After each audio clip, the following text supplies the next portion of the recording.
Alors, ma première question est pour vous, Thierry Geerts. Vous dites que l'IA va nous rendre plus humains.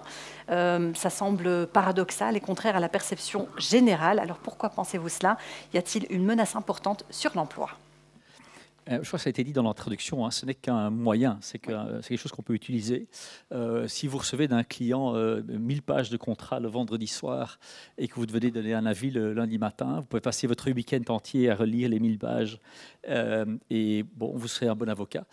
Par contre, vous pouvez demander à l'intelligence artificielle de résumer les 1000 pages. Vous passez le week-end avec vos enfants et le lundi matin, vous arrivez et vous faites un avis.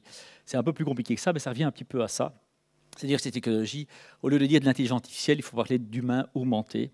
On a reçu des possibilités que jamais auparavant nos grands-pères ou nos parents ont eues, de telle sorte de pouvoir synthétiser l'information plus rapidement, pouvoir échanger cette information avec 5 milliards de personnes, ce qui est quand même assez incroyable. On n'a jamais eu 5 milliards de personnes qui pouvaient échanger d'une idée ou se recevoir un vaccin, par exemple, ce qu'on a fait en un an. Alors l'idée préconçue est de dire, ça va coûter de l'emploi, puisqu'il n'y a plus personne qui lit les 1000 pages, on va avoir du chômage. Pour la petite histoire, quand j'ai commenté chez Google en 2011, tout le monde me disait oui, c'est sympa les webshops et tout ça, mais ça va coûter de l'emploi. Il va y avoir des grands licenciements. Et nous sommes 13-14 ans plus tard. Et aujourd'hui, en Belgique, il y a plus de gens au travail que jamais dans l'histoire de la Belgique. On a mis au travail, surtout les femmes qui ne travaillaient pas dans les années 60 sont au travail aujourd'hui. On n'a jamais eu autant de gens au travail en Belgique, alors que depuis 1996, on crée la digitalisation. Donc depuis 1996, les médias vous expliquent que ça va tuer de l'emploi, etc. Il va y avoir du chômage. Il y a moins de chômage aujourd'hui en Belgique qu'il n'y a eu précédemment, alors qu'il y a beaucoup plus de gens au travail. Donc c'est un réflexe humain assez habituel de dire il y a une technologie qui pourrait remplacer l'humain, donc on va avoir moins de gens dans l'emploi. Or, grâce à l'efficacité qu'on gagne, on invente aussi des nouveaux métiers, on invente des nouvelles possibilités. L'avocat qui a fait une meilleure analyse, grâce au fait qu'il n'a pas dû lire les 100 pages, mais les 1000 pages, il les a résumées, il a pu passer plus de temps à écouter son client et donner un bon avis, plutôt que de passer un temps à tout lire. Plutôt que d'apprendre par cœur la jurisprudence qui a déjà passé en Belgique, eh bien, grâce à l'IA, vous pouvez résumer l'ensemble de la jurisprudence et avoir rapidement l'avis qu'il vous faut au moment où vous en avez besoin. Et c'est le moment d'avoir l'information au bon moment, créer justement de l'économie et peut créer 9% de produit national brut sur 10 ans de temps. Ça, c'est la deuxième chose. Ça ne se passe pas du jour au lendemain. Quand le ChatGPT est arrivé, tout le monde pensait que du jour au lendemain, ça allait tuer l'emploi. Les étudiants n'avaient pu écrire leur thèse. Et on est 2 ans plus tard et tout va très bien, merci, on est toujours là. Les éditeurs existent toujours, bravo. Par contre, nous ne sous-estimons pas l'effet à long terme. Donc on est toujours aveuglé par l'effet court terme, alors qu'il s'agit de long terme. Dus technologie doodt geen werknemers, dat maakt dat het werk volledig verandert. En het is op een periode van 10, 20 jaar, niet van vandaag op morgen. Dus je hebt tijd om je aan te passen. Het is enkel een risico voor degenen die bang zijn van technologie en daar niks mee doen. Als je advocatenkantoor niets doet met AI, dan kun je wel medewerkers verliezen. Als een boekhoudkantoor geen AI gaat gebruiken, dan kun je ze klanten verliezen en ook medewerkers. Maar als ze daar wel aan doen, gaan ze meer klanten hebben, betere dienstverlening en zijn ze succesvoller. Dankjewel, Thierry Geerts. Peut-être une dernière question pour vous, Thierry Geerts. Nous avons déjà discuté de l'AI Act. Quel est l'impact finalement de cet acte européen?